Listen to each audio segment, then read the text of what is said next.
Hey, what is up? It is Rob from Crypto Bobby, and today I want to talk about regulation and winter coming to ICOs, what that means for you as an investor, how you can look at things in a different light, what you should expect, and what you might already be seeing kind of in the marketplace right now from an ICO perspective when it comes to potentially investing in these new coins. And I'm going to kick this conversation off today with an article that I saw on CoinDesk that went over some new regulation regarding new Canadian regulations, which actually called many ICO tokens as securities, which is a big deal. This was something that the United States Securities and Exchange Commission, the SEC, which is a big, bad organization out there that scares a lot of people, spoke about when they investigated the DAO hacking and the DAO, the big first ICO, one of the first really big ICOs. When they investigated the DAO, they determined that that was indeed classified as a security. Many ICOs could potentially be classified as securities,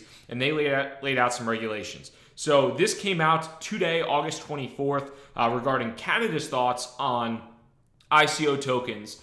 And they have an entire paper on it, which actually went through and read in pretty good depth.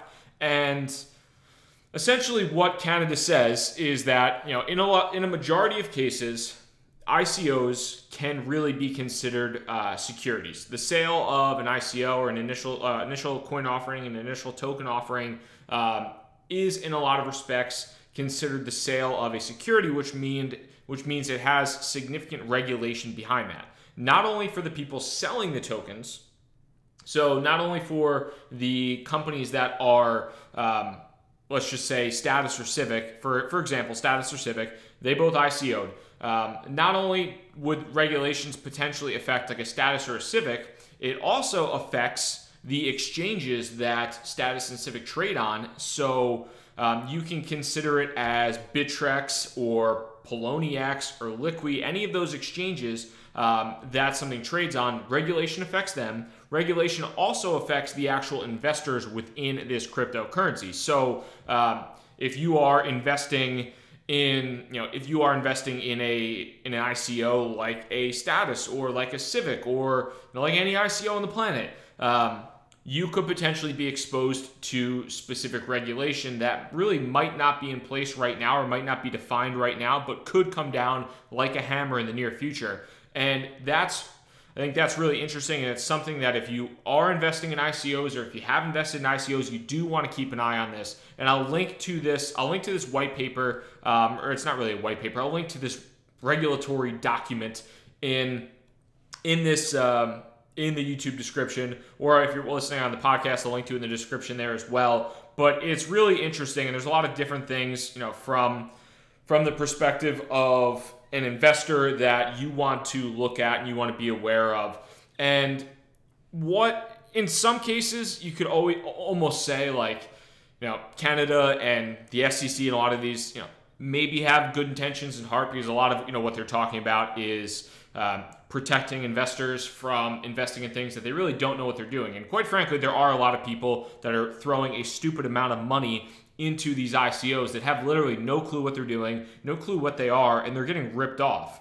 However, regulation isn't always, throwing more regulation at a problem isn't always the best thing in the world. And I'm sure, a lot of people in the cryptocurrency space are very much against regulation, against government interference in this space. So there's definitely drawbacks to that. And there's probably a lot more drawbacks to government interference here than there is to protecting the consumer. A lot of times that's just kind of investing Darwinism. If you're going to throw a bunch of Ethereum at a fake address, or if you're going to throw a bunch of Ethereum at a crap ICO that just has a white paper and some team that doesn't even have a LinkedIn, portfolio or profile or something like that. So this document goes into really a background of what the cryptocurrencies, what crypto exchanges are, like a Bittrex or a Poloniex or a Liqui or whatever exchange that you might have that's local to your area, whatever. Talks about that in a little bit of depth, and talks about what these token, the ICOs or ITOs, they refer to them as well, are referred to, and kind of how they might be similar to an IPO.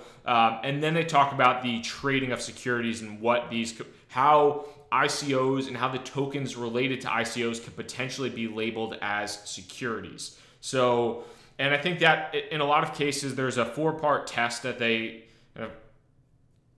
essentially associate with these tokens. And number one, it's, do you invest money in an ICO? Yes. You're investing money into an ICO. So yes, it hits that. Is there a common enterprise that you're doing it with? For the most part, yes. A lot of these are, companies or organizations you're kind of putting your money into, or almost, in association with, essentially. Is there an expectation of profit? I guess that's up for debate in a lot of cases with these ICOs. People are putting their money into an ICO because they want to make profit.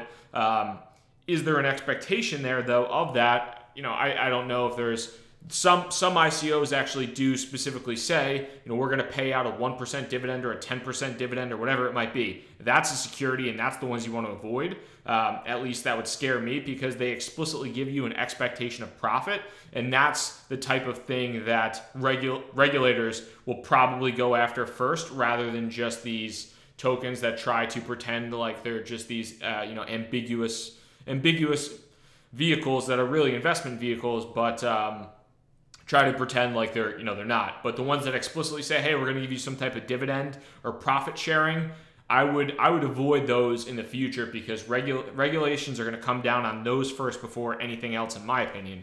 And then lastly, to come significantly from the effort of others. I guess that's also up for debate as well. I mean, if there's some type of network effect, that could be coming significantly from your efforts as well. But the one thing I think that's really important when you're looking at this ICO or ICOs as securities, or tokens as securities, is the expectation of profit. Because, like I said, if a specific, and I don't, none kind of strike me off the top of my head, but there's a couple that have dividends associated with them, or profit sharing, or you get 1% a month, or you're going to get a guaranteed 5%, or whatever it might be from an earnings perspective. If any ICO promises you earnings, run for the hills, because eventually when the regulation comes, those are going to be the companies that get in trouble. And they're going to have to go through quite a bit of regulation. This is Canada's document specifically, but the US, the SEC said something similar in regards to, an expectation of profit, because that really is basically a stock, and you're just avoiding going around the stock market and all the regulations and the hassles and the fees associated with that. So that's one thing to keep an eye out for as well. And then also, there's some different kind of components in regarding to kind of knowing your customer and really understanding kind of what is going on within this space. And there's kind of one more thing too here as well in regards to ICOs. Here we go. So specifically Canada says, individuals, they must have they have a fundamental obligation to know their client or know their customer. And collecting little to no information on investors, for example, only names, email addresses, and/or IP addresses, is not sufficient enough to meet this obligation. So the one thing that you'll notice is on a lot of previous ICOs, and still many ICOs now, literally, some ICOs you might have only needed an email address. Maybe you didn't even need an email address, and all you needed was to provide your Ethereum wallet, or whatever wallet you would use. You provide your Ethereum wallet number. You would send a specific number of Ethereum to the wallet address, and then they would send you back a number of the ERC20 tokens, or whatever type of tokens you got. They would send back those tokens, and that was the ICO. There was really no knowing your client, know your customer, no identity verification or anything of that nature. And so that's going to be, I would say that's going to be an issue moving forward, and it's going to be something you're going to want to watch out for. And I'm also going to bring that up in the near future here, talking about KIN by Kik, as well as what CoinList is doing as well. So the last thing I think is somewhat interesting is there's a lot within this document, so I would definitely recommend taking a read if you are interested in ICOs, if you invest in ICOs, if you've already invested in ICOs. But the one thing that I thought was somewhat interesting is Canada's putting this regulatory sandbox together, basically, where it's an initiative to help support fintech businesses, and it basically provides firms that register for this regulatory sandbox to have relief from these security laws under a faster, more flexible process. So basically, they're allowed to get relief from a lot of these laws kind of in exchange for almost being like a guinea pig and working with the Canadian regulators to better understand what all this fintech innovation is happening and how it's happening. So that's an interesting point. But going back to kind of the portion of knowing your customer, let's take a look if I can see that here. Knowing your client, collecting little to no information on investors, for example, only the names, emails, IP addresses, whatever it might be, does not meet the obligation. Well, we can take a look at Kin. I saw a lot of people complaining about this, and I don't necessarily blame them. So, I think Kin is doing what they have to do to protect themselves from regulation and from potential future regulation that's going to surround ICOs. But I don't blame Kin by Kik for doing this, but at the same time, it's a very big departure from what traditionally was a pretty simple, seamless process where you're not trusting your information to third parties, really. Even in the case of like a status, when the status ICO happened, I believe I maybe put out my email address. You had your email address and probably and I believe your IP address as well, but that was it. This is your first name, your last name, your date of birth, your email address, your actual physical address, your Ethereum address, and your government ID, whether it's a social security number or a passport, at least for the US. I mean, that's a lot of information to ask from people in terms of investing. When in a lot of cases, I mean, one of the big premises around cryptocurrency was to avoid having this type of, Bitcoin and then all these associated cryptocurrencies was having to avoid basically privacy, having to avoid putting your stuff and having a trusted third party have your information there. But this regulation is coming, or potential regulation is coming, really enforcing companies like Kik into gathering this information in a registration form to kind of have that and to allow investors to be, to participate in it. So that's interesting. And I think you're going to see this more and more and more in future in upcoming ICOs. So I would definitely be aware of it, depending upon kind of what type of person you are. If you're super against this and you're not giving your social security number to some freaking ICO, then good for you. You can wait till it comes on an exchange and buy it. Or if you really want to get in, then throw all your information in there and get rolling. But that's just kind of my thoughts on how regulation like this Canadian document here is already affecting ICOs. And another way in which it's affecting ICOs is through something called CoinList too. And this is in a lot of cases regulation, and then this is venture capital. So, with these regulations that have come out, companies are, or the future promise of these regulations coming out, companies like Kin are collecting more information and verifying more information so that they know who their client is. So if regulations ever get handed down and somebody retroactively comes back and said, hey, we want to look at your ICO, who bought from your ICO, they have that information and they can produce that for a regulatory agency and provide that to them in case for whatever reason somebody bad bought the ICO or whatever it might be. Alternatively, CoinList is basically from the people over at AngelList as well as Protocol Labs, or Protocol Networks. You see AngelList right here, and then Protocol as well. And what CoinList is essentially an ICO platform for accredited investors. So this is, if you're not familiar with what an accredited investor is, in the United States, you have to have a net worth of at least $1 million, or you have to have made over 200 grand for a single person in the past 2 years, or 300 grand if you're married in the past 2 years, and have that expectation of doing that again and again. So basically, you want to be an accredited investor, you pretty much need to provide your W-2s.